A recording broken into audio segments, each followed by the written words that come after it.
Okay, y'all, let's get it. Monday morning edition of Morning Scone. He's in there, but he heard me. And here he comes, the star of the show, Drew Benjamin Moscona. Nope, he's in there watching his little show. Hope y'all having a good. Hope y'all have a good Sunday. Good start to your week here this Monday morning. Monday morning meeting. So I'll be out of here in 30 minutes. We're at half an hour. Waiting on this to reload. Pages and loading, so I don't have your comments up yet. So forgive me. That's why. Forgive me. We'll get to y'all here in just a second, guys. Got to get this loaded. There it is. Excuse me. So Saints win. What a game yesterday, man. God, so much fun. Like to watch the Saints, especially offensively, after watching the complete absence of offense on Saturday night with LSU. To watch the Saints just so fluid and so fun. It was so much fun yesterday. I mean, when they blew the 21-point lead, I was like, I cannot believe they're gonna blow this game. But to their credit, man, came up with the defensive stops when they had to have them. Made the plays offensively late. A lot of people are talking about the Michael Thomas cell phone celebration. Here's my point on the cell. DJ, what's up? Catherine Marie, good morning. My guy Darren James watching. Y'all need to sell your house. It's my guy, man. He's everybody's guy, as a matter of fact. But you need to sell your house. Call Darren James. Jeremy Martin, Akeem Williams, Tyler Landry. What's up, everybody? Jace Thomas Marion. Good morning. Deborah Todd. Hey, good morning, Deborah Todd. Ben Clark, what's up? Hope everybody's doing well. DJ, Stephen Miller, Cody Labarth. Good morning, everybody. Luke Boyd. What's up, Luke Boyd? AJ Holland. Mama. John Wilson, Alan Lesh, Tyler Hales, Mike Carter, Todd Landry. Good morning, everybody. Good to see y'all. Drew's in the house. A lot of people asking about the Michael Thomas thing. So I tweeted right after the celebration. I was like, man, I love Michael Thomas, but that's some selfish stuff. Well, that's beautiful, Drew. Do you want to say hi to everybody this morning? You say hi to everybody? Your hair looks beautiful. So we got a haircut. Fresh Market. We got a haircut yesterday. He gone. Drew gone. By the way, brought to you by Boudreaux's Bloody Mary Mix Margarita Mix. You cannot get Boudreaux's at Fresh Market, so don't go there. Go to Calandro's, as a matter of fact, because you can get Boudreaux's at Calandro's. Great local grocer. Or, for those of you watching all over the country and all over the world, Boudreaux'sMix.com. Appreciate everybody for supporting Morning Scone and a great local product. Oh, I got to hit the share button. If you haven't done it yet, if you'd hit the share, huge help. Huge help when you share this to your page. That's the way. Really the only way you can grow things on Facebook now, that or pay for ads to boost posts and whatnot. But so the Michael Thomas celebration thing, here's my take on that. I love celebrations. The NFL had earned the reputation as the no fun league. I love the choreographed celebrations. I love guys having fun. I think you should absolutely do that at its most basic level. It's still entertainment. I did not like Michael Thomas's, and I even didn't like the cell phone thing. Was obviously paying homage to Joe Horn. All that's great. The problem I have with it is there's still 4+ minutes left. The Rams have 2 timeouts and the 2-minute warning, and they're down 10. As soon as you use a prop, flag's coming out. So you're going to kick off from the 20, which means they're going to get a return, and the average return is around 25 yards, 27 yards. So that ball comes down at the 10 or 15-yard line. You're essentially granting them the 40, 45-yard line, which is exactly what happened. You're giving that offense half a field, down 2 scores with 4 minutes, 2 timeouts, and the 2-minute warning. Like, that's not okay, man. That's, like, they could have been 2 plays scored, 3, whatever, right? They could have gone right down the field, scored, had 2 timeouts and the 2-minute warning to work with defensively, gotten the ball back, run their 2-minute offense for the tie or the win. Like, that's why I didn't like it. Not because I think you can't celebrate or shouldn't have fun or the Joe Horn ain't. Like, all that's great, man. I love all that. The problem I have is in that moment, that's not smart. And Sean Payton was angry about it and had every right to be, man. Now the defense came up with the stop, and they were able to run out the clock, and great. It worked out. And I'm glad it did. But man, I didn't like it, man. I didn't like it at all. In that spot, I did not like that. All right. That's all I'm saying about the cell phone thing. The win for the Saints was sensational, man. To watch that offense churn, and we answered the question about Saints rush defense. Some people would wonder, like you even heard them on the broadcast yesterday mention, the best rushing offense that they had faced actually was Washington, and so maybe they were doing it with a little bit of, maybe the rush defense numbers were a little inflated. Man. You saw the best running back in the NFL. Well, maybe it's Alvin Kamara, but Todd Gurley special. I think we can all agree. And you put the clamps on Todd Gurley. That was so encouraging. All right, Blake Oob, good morning. Justin Dupuy, Trey Dykes, what's up, dude? Trivia, I think I might need a surrogate team for college football until LSU's offense evolves. I don't blame you, Trivia. I mean, it's frustrating as a fan to watch LSU offensively. It is, and you can say what you want about, about Steve Ensminger or about Matt Canada or Cam Cameron, all the different OCs that have presided over this era. I mean, the numbers don't lie, man. They are what they are. I mean, you're still, triple digits in categories. You're not elite in anything offensively. And I hate the argument that, well, Bama gets up for LSU. So LSU doesn't get up for Bama? You can tell me you can't score a point and you're building 2 consecutive games against these dudes? And the most annoying thing is the 2016 one where you had think about this for a second. Just think about this intellectually for a second. In 2016, you had Leonard Fournette, Darius Geis, Traven Doral, Malachi Dupree. DJ Chark was your number 3 receiver on that team. You had Ethan Posick, Will Clapp, Toby Weathersby, Maya Tehuma, all across that offensive line. And you couldn't score a point in your building. Bruh. Come on. Don't tell me the talent gap is massive. That 2016 was filled with pros, and you couldn't score a point. Anyway. Brian Myers, Kerry Hughes, what's up, dude? Sam Nacello, Stephen Beach, good morning, everybody. Kevin Barfield, Kerry Puston, good morning. Erwin Studline, good morning, Matt. Matt Beaver Porter asked Coach why they didn't put Brennan in to see if he could read the defense. No, Erwin, no.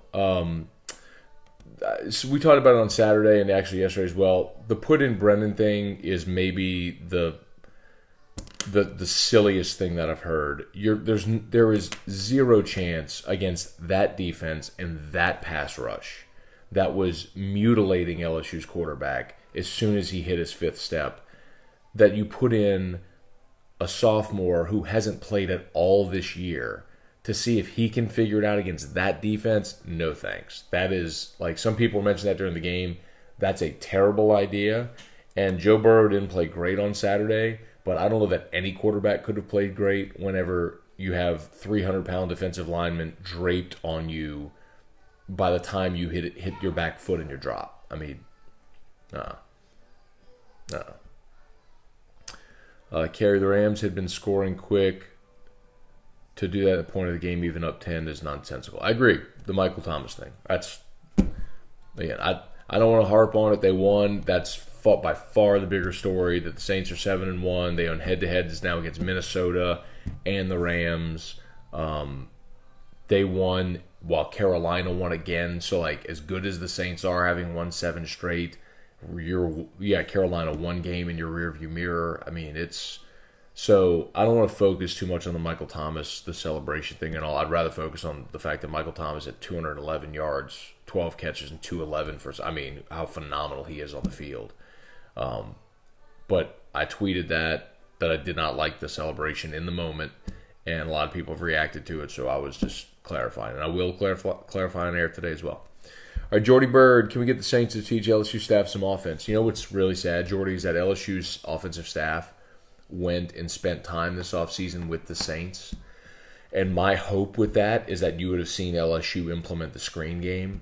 And there's no team that runs the screen game better than the New Orleans Saints. Not in the NFL, so technically not in the world. It's just something that they've mastered. And the problem I have with LSU's offense on Saturday is you say, okay, well, the offensive line couldn't hold up. Like the Saints did not allow a sack yesterday to the Rams. The Saints' offensive line is good. Don't misunderstand me, but so are Aaron Donald, Ndamukong Suh, Michael Brockers. I mean, they just got Dante Fowler. I mean, they got some dudes over there with the Rams. I mean, it's the best defensive front in football, and they didn't get to Drew Brees. Why? Because he gets rid of the ball quickly. They run the screen game. They use misdirection. You keep the defense guessing. That's scheme, man. You had 2 weeks to scheme something up for LSU, and you didn't come up with nothing, man. Get out of here. Jamie said, "Hi, Drew." Hi. Baby. Barry? Baby. Elma Ducks? Hey, Drew. Hey, Drew. Where did you go yesterday? Lily haircut? Lily haircut. Lily gave him a haircut. Big block. Elma Ducks, big block. Okay, here you go. Lily is my sister Alicia. And Lily gave us both haircuts yesterday. She owns a Mona Luell hair studio on Corsi. And actually, I'm very proud of this. She cuts Drew's hair, and we posted a video of her cutting Drew's hair. And so another mom with a special needs kiddo saw it, and they've had disasters with haircuts. Because haircuts for kids with sensory issues are, for very obvious reasons, not easy.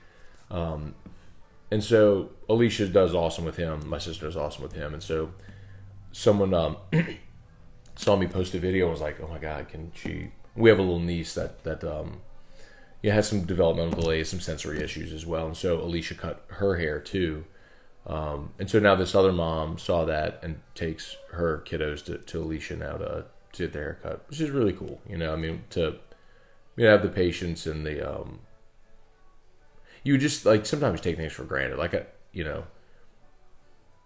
Something like a haircut shouldn't be a gigantic ordeal, but early in Drew's life, it was a freak out factor. And when you got a kid with insufficient, lungs, and when he gets upset, that's potentially dangerous. So it was a huge ordeal early in his life. But anyway, he loves it now. Anyway, if you need someone to cut your hair, if you're in a similar situation, Lily haircut.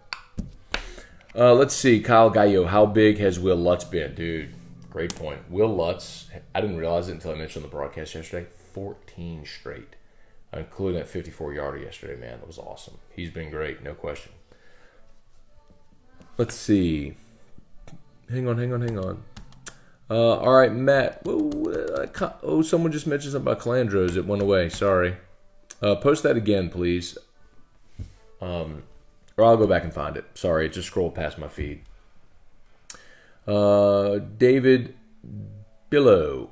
Good morning. Michael Cooper, what's up? Jerry Reynolds, LSU needs to fire New Orleans offense coordinator.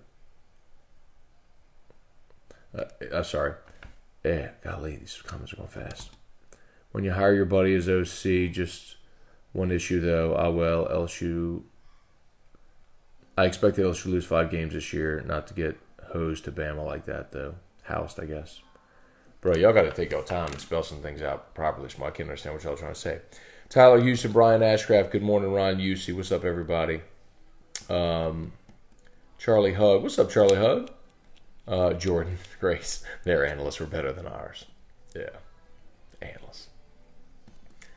Had to listen to Coach O talk about how embarrassed he was when he saw Alabama's game plan last year, so they need to go hire all these analysts. Yeah, how'd that work out? Anyway. Craig Duguay, you can talk LSU basketball and AFR. Season starts tomorrow. I'm excited about it, man. it's going to be tough to talk like LSU Southeastern and basketball while football season's still going on. You got a legit chance of New Year's six game, but we will be talking about it for sure. Pels have lost 5 in a row, so talk to me in December. Talk to me at Christmas. Akeem, let's see, LSU offensive line. Is Buns no quarterback would have did anything? Y'all got to take y'all's time and spell some things out. Like, do some spell check before y'all post this morning, man. I think everybody's just like fat fingering it right now. I can't even read your comments. Jared Wells, Mark, Travis McGraw, what's up, dude? Jim Lewis, Mark, let's see. LSU just doesn't have the talent on the roster this year. Man, look, this is my problem with that, okay? This is my problem with that. I'm not saying that you have to have equal talent to Alabama, okay? I'm not saying that. I'm not saying that you have to overwhelm Alabama. But to be overwhelmed like that is inexcusable. I can handle losing games. Like sometimes you go out there, the other team has good athletes, they play well, you make some mistakes, their good coaches scheme something up and you lose. Happened to LSU this year at Florida, okay? Florida's got some athletes, coach came up with a good game plan, they poked a few holes in LSU's defense, they won a game at home. Losses happen, I can stomach that. Really competitive game, and you go back in hindsight and go, man, if we had done a few things better, protected the football here, maybe defended this a little differently, maybe it's a different result. Okay, fine. What is hard for me to stomach is you saying that LSU, with the amount of athletes they have, the 4 and 5 stars that they've recruited, more players in the NFL than any other program, that you don't have enough talent to score a single schlibberderberde point in your own stadium for the second consecutive game against Alabama? Not 1 point you can't put on the board? 12 rushing yards? Come on, man. Like, what are we talking about here? It's not that they lost. It's how they lost. Because if the gap is that big, y'all, got news. You ain't close to competing. Everett, Corey, what's up? Oh, did Chad say he went to Calandro's and they didn't have Boudreaux's? Maybe they're just out. But thank you, Catherine. So they'll ship. Boudreaux'sMix.com. If you can't find it in the store, Boudreaux'Mix.com. But I will check with my, with the Boudreaux's guys to see if they are, because they're still supplying it. I mean, they might just be out. They may have to go restock. But I'll check. Akeem Williams, Arkansas put 31 on Bama. We couldn't even get a point. You know, Akeem, I've mentioned that, and people have said, I've seen the counter to that. Well, Arkansas gets up, Bama's not going to get up for Arkansas. Maybe there's some truth to that, but the reality is Arkansas scored in the first quarter, and they were on the goal line, down 21-7 on the 1 yard line. They fumbled going in, trying to make it 21-14. My point is, man, I don't care how up or down you are, they at least move the football. And LSU can't move the football. It's crazy, man. Jeffrey Bone, good morning. Michael Alilio, good morning. Padre Hooch. Let's see. Stephen Hoogie. Scone, will we win out? I think so, Stephen. They're 17-point favorite against Arkansas. They're going to beat Rice at home, obviously. The one you circle is Texas A&M. And A&M's 5-4. The thing about A&M, though, is a couple of things. They played much better at home than on the road. That's a schedule that they had to go to Bama, to Auburn, to Mississippi State. That's unforgiving. And they played Clemson at home. So those are the losses. They've just fared much better at home. They played Clemson tough at home. They beat Kentucky at home.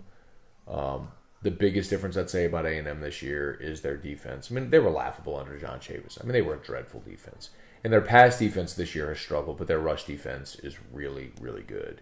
And Jimbo's maximizing his quarterback, man. Kellen Mond's making some plays, and they got a really good running back in Travion Williams. So I know A&M's 5-4. They've had a tough time winning on the road. They've been better at home, and you better believe they're going to want to beat LSU. I think that's a dogfight.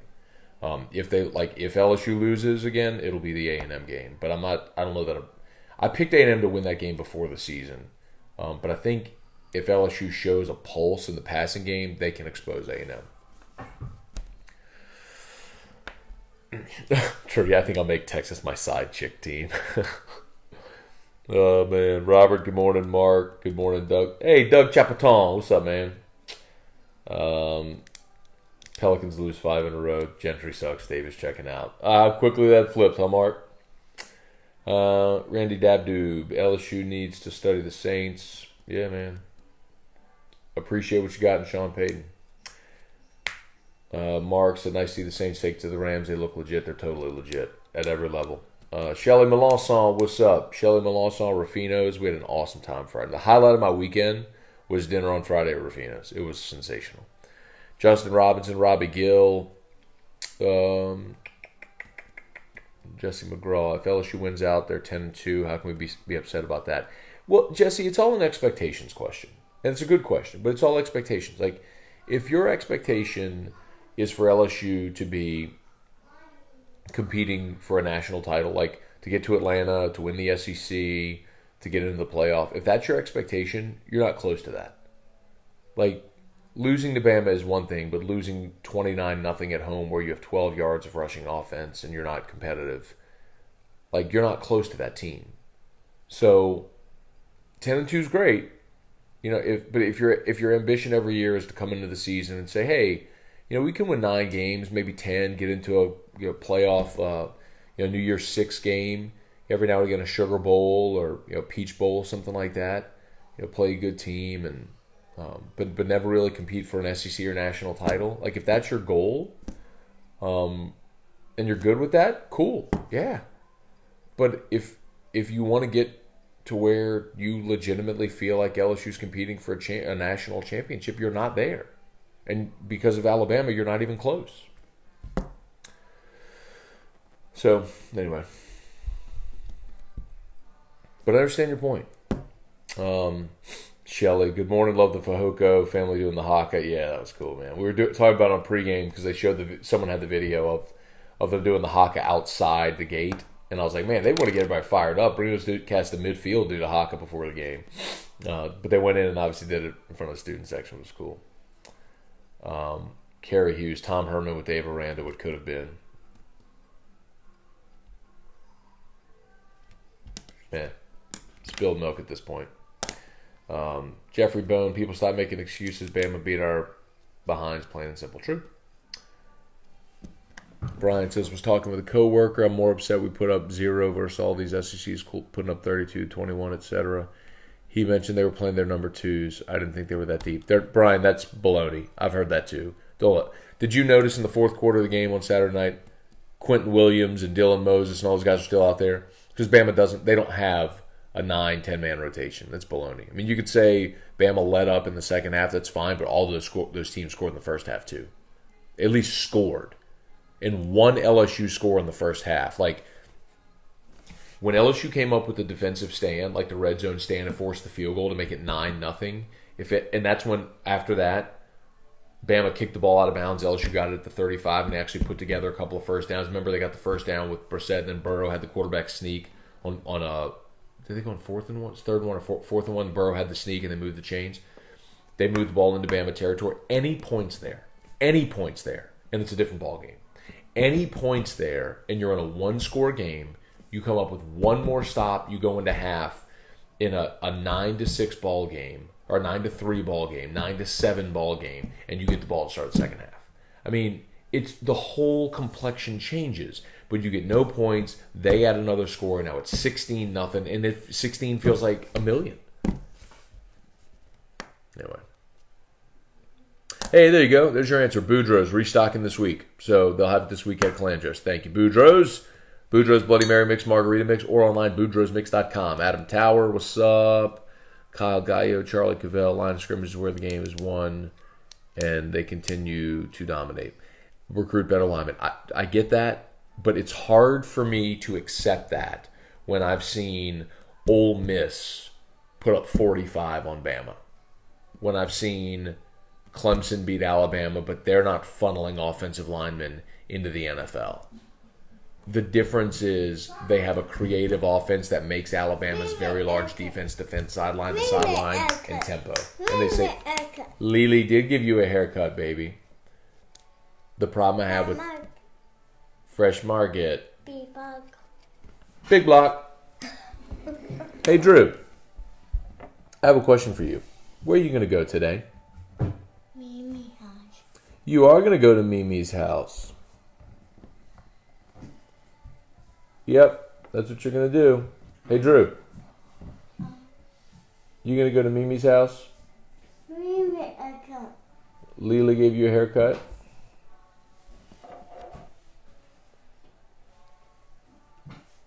Yeah, I love that big dog. Oh, I'm trying to flip this, y'all.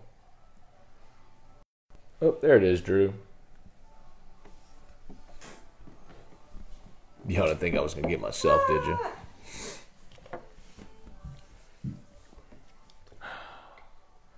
Y'all don't really think I was going to get myself. Hi, Drew. What? Hi, Drew. Hi, Drew. Hi, Drew. Did you flip the camera? Elmo dog. Elmo Duck. Big bug. Big block. That's funny. I'm just looking at your little face, buddy. You zoomed in on your...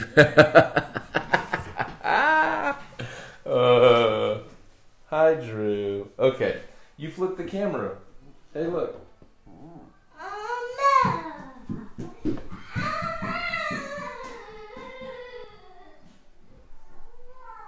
All right, there we go. We're back. Hope you enjoyed that interlude, courtesy of Drew.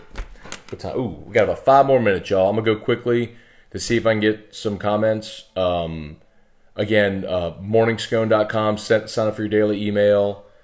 Boudreaux's Mix, boudreauxmix.com. Locked on LSU. I'll drop a new episode today, probably around 10 a.m. Locked on LSU. Hopefully you'll subscribe to that. Oh, by the way, Locked on LSU. A lot of y'all have been asking. So, if you're not familiar, a daily LSU podcast, part of the Locked On Network, I got asked to do. Last week was week 3. So, we debuted at number 6 on the Locked On College Network. Debuted at number 6, which is strong. After week 2, we went up to number 5. This week, we leapfrogged to number 3. So I'm behind. We are behind Tennessee and Michigan. 3 weeks in, we're number 3 in the Locked On College Podcast Network. And I'm so super competitive, I don't want to lose. I don't want to lose to the Michigan guy or the Tennessee guy. I want to be in first place. I'm just telling you candidly. I don't like losing. I don't like being third. So I got to step up my game, double down on the promotion, beg y'all to like and share that stuff whenever you see it. You see the link on Facebook, share it. See it on Twitter, retweet it. Tell your friends. Give me suggestions. Comments so I can do mailbags, whatever to get people interactive. I gotta be the Tennessee guy.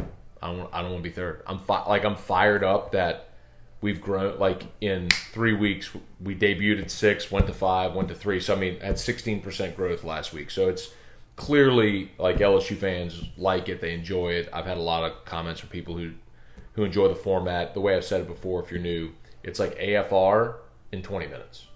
So, I mean, I would still very much say to listen to AFR. You're in the car, you're going to catch way more, obviously, in detail and depth, analysis and all. But if you just have 20 minutes, there it is. Anyway, Locked on LSU. However you listen to podcasts, just search Locked on LSU. Subscribe, all that stuff. Thank you. Thank you, thank you, thank you, thank you, thank you. Okay. Jeannie Darling, 0-2 LSU lost 30-0 at home with Saban and Jimbo as coaches. Coach O needs a year or 2 of recruiting. True, LSU was in a it was 31-0, but who's counting? But LSU was in a completely different reality in 2002 than they are right now. That 0-2 team lost 5 games, and that was Saban's 3rd year, so he was starting to build it up. Coach O did not inherit a bare cupboard. That's my problem with that argument. It's the cupboard wasn't bare when Ogeron got here. He inherited a team that had Jamal Adams and Tre'Davious White and Leonard Fournette and Darius Geis and Ethan Posick and Dante Jackson and Kevin Tolliver and Greedy Williams. And like, he inherited all these guys. So I don't buy that argument. Like, you can't lose 29-0 on your home field now. This isn't 2002. You've had 15 years of success post then to where a loss like that is unacceptable. And when it keeps happening, that's the bigger issue. So, all right, we're about to shut this down. Mitzi and Tony Bonadonna, what's up? All right, let's see. All right. Sorry, y'all. We're gonna jump because it is almost 8 o'clock. Let's see. Got my team. Central Florida playoffs. Y'all are crazy. Y'all are crazy. Oh man. Dax, Chuck. Let's see if I can get one more. Let's see. Kyle said Michigan, Notre Dame, Oklahoma, Georgia, Ohio State, West Virginia all could lose before the end of the season. Sad part is if LSU would have taken care of Florida, they could have still been in the hunt for the Final Four. Yeah, I don't think even still, Kyle, there's going to be a one-loss conference champion that's likely going to would likely get in over to LSU. Now, Alabama got in last year as a one-loss non-conference champion, with Georgia getting in as SEC champion. But they're Alabama, and, Anyway. All right, I got to go. Y'all have an awesome day. BoudreauxMix.com. Appreciate Boudreaux's. They're linked in this post. If you would just tap on that link right there to their page and like their page, huge help. We'd appreciate it very, very much. Meantime, y'all have an awesome day. A ton of stuff coming at you today and all this week as we count down for LSU and Arkansas. So we'll look forward to that, Greg. All right, y'all have a great day. See ya. 1